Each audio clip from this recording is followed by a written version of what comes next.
Você tem anemia? Sabe quais são os alimentos que ajudam a combater o problema?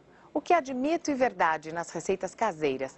Essas perguntas foram enviadas por nossos telespectadores pela internet e a gente foi buscar as respostas.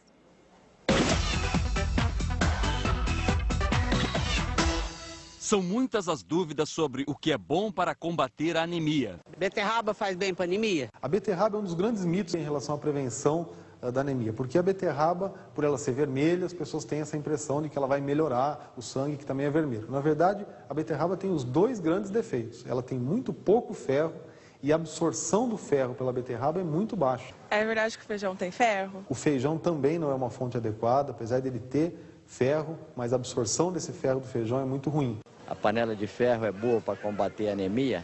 O ferro contido nessas panelas, ele é um ferro de origem mineral. Então a absorção deles pelo ser humano é muito baixa, é muito pequena. E tem um perigo nessa história. Muitas dessas panelas não são feitas com ferro puro. Elas têm contaminantes, por exemplo, o chumbo, que é altamente prejudicial. Se colocar prego na comida, ajuda quem tem anemia? Se a gente tivesse certeza que esse prego era feito exclusivamente de ferro, isso poderia ajudar um pouquinho, mas muito pouco, né? Quais são os alimentos que combatem mesmo a anemia? É preciso saber a verdade, porque o Ministério da Saúde tem números preocupantes. Hoje, 20% das crianças com menos de 5 anos e quase 30% das mulheres entre 15 e 49 anos de idade têm anemia no Brasil. Agora, a lista dos melhores alimentos do combate à anemia. Fígado e coração e todas as carnes, brancas e vermelhas principalmente. O fígado de boi é o que tem mais ferro. Fígado é excelente. O fígado tem como vantagem o fato de ser uma das melhores fontes de ferro.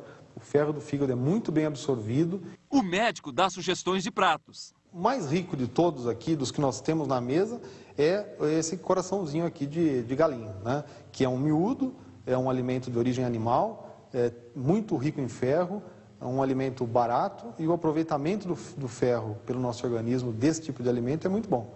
Então essa seria uma opção excelente.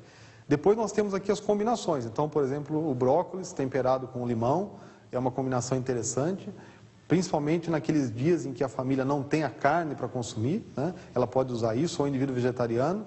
A outra opção interessante é a combinação aqui da couve com a laranja, sob a forma de um suco, por exemplo, ou consumido junto, né? Uma couve cozida, como a gente tem aqui, e na mesma refeição o indivíduo toma um copo de suco de laranja. Essa é uma outra boa opção.